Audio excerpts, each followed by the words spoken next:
ang kasaysayan ng Palau. Ang Palau o Belu Arabelao sa lokal na wika ay isang bansang matatagpuan sa kanlurang bahagi ng Karagatang Pasipiko.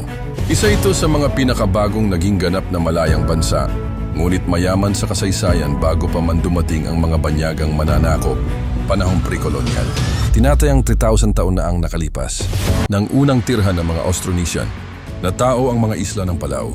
Ang mga sinaunang Palawan ay may matatag na sistemang panlipunan, kanilang sariling wika at mga paniniwalang panrelihiyon. May sariling pamahalaang tribal at chiefdom ang bawat komunidad.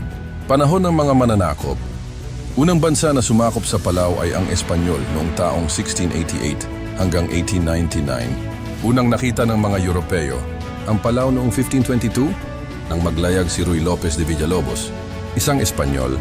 Opisyal na isinama ang Palau sa Spanish East Indies kasama ang Pilipinas. Bagaman bahagi ng kolonya, kakaunti ang naging pakikialam ng Espanya sa mga lokal na pamahalaan ng Palau. Ang pangalawang bansa na sumakop sa Palau ay ang bansang Alemanya taong 1899 hanggang 1914. Ibinenta ng Espanya ang Palau sa Germany kasunod ng pagkatalo ng Espanya sa digmaang Espanyol-Amerikano. Naglunsad ng mga programang pang-ekonomiya tulad ng pagmimina ng phosphate at pagpapalawak ng plantasyon. Binigyang diin ang edukasyon at kalusugan. Ang ikatlong bansa na sumakop sa Palau ay ang bansang Hapon. Taong 1914 hanggang 1944, nasakop ng Japan noong World War I. Formal na inangkin sa ilalim ng League of Nations mandate. Naging sentro ang koror ng Japanese administration sa Micronesia.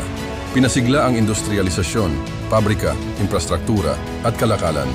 Malaki ang naging impluensya ng kultura at pagkain ng Hapon sa Palau.